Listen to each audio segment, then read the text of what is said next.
এক গৃহবধূকে মারধর করে প্রাণনাশের চেষ্টার অভিযোগ উঠল স্বামী সহ শ্বশুরবাড়ির লোকজনদের বিরুদ্ধে। ঘটনায় আক্রান্ত গৃহবধূ বর্তমানে গুরুতর অসুস্থ অবস্থায় চিকিৎসাধীন হাসপাতালে। ঘটনাটি ঘটেছে মালদা রতুয়া থানার বালুপুর এলাকায়।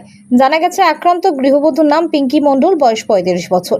বাপের বাড়ি মানিকচক থানার খয়েরতলা এলাকায় ও শ্বশুরবাড়ি রতুয়ার বালুপুরে। স্বামীর নাম পশুপতি মণ্ডল। তাদের বিয়ে হয়েছে গত 15 বছর আগে।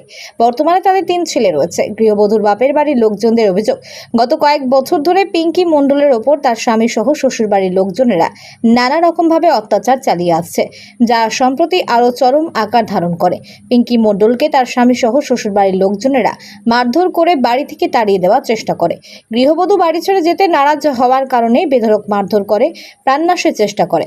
তাকে বাঁচাতে তার ছেলে এবং ভাই ছুটে গেলে তাদেরকে মারধর করা হয় বলে অভিযোগ।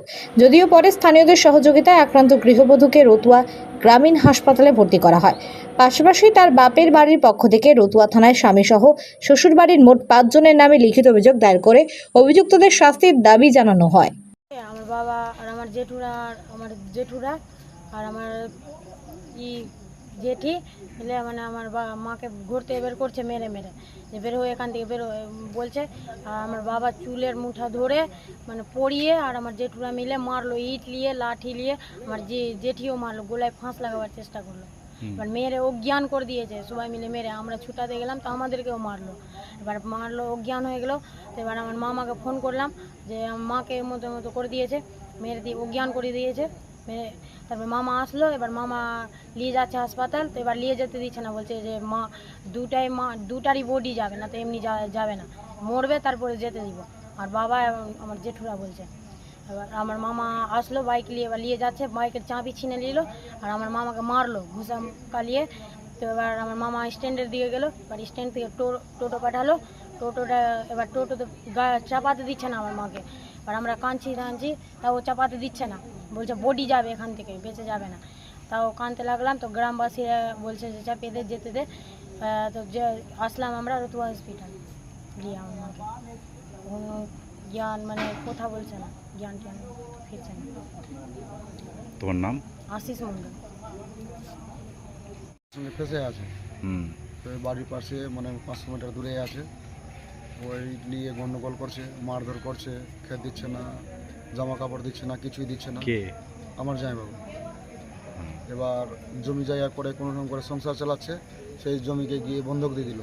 বন্ধক দেওয়ার পরে আবার বিক্রি করে দিল। বিক্রি করার পরে আমার দিদিকে একবার চাকু মেরেছিল এর আগে। কতদিন আগে? মোটামুটি 10 থেকে 15 দিন হলো।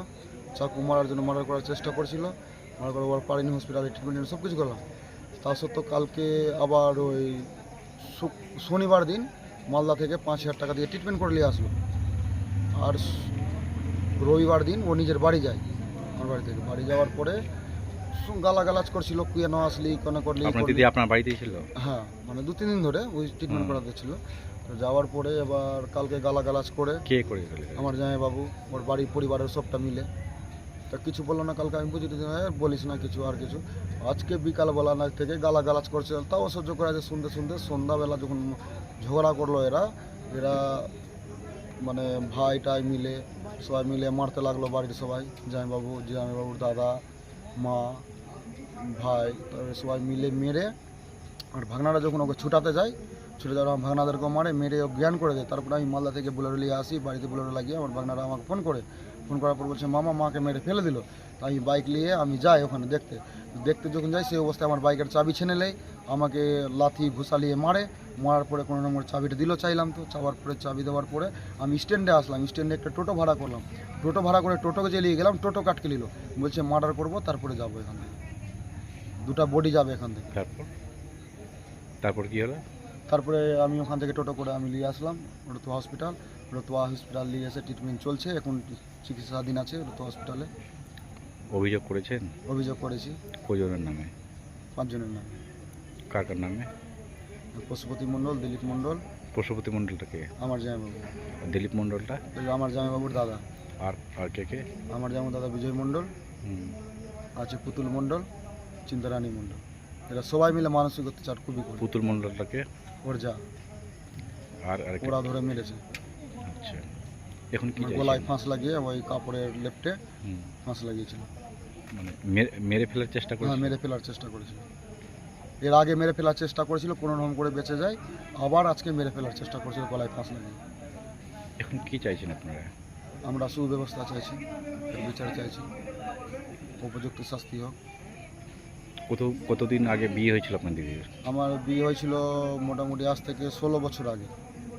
বাচ্চা কাচ্চা কোথায় আছে? 3টা ছেলে আছে। আপনার বাড়ি কোথায়? আমার বাড়ি খয়ের তোলা মানিকচক থানার। মানিকচক আপনার দিদির বাড়ি? বালুপুর সাপাড়া। বারোপুর কোন কোথায়? সাপাড়া। তারপরে আপনার নাম? আমার নাম রিঙ্কু মণ্ডল।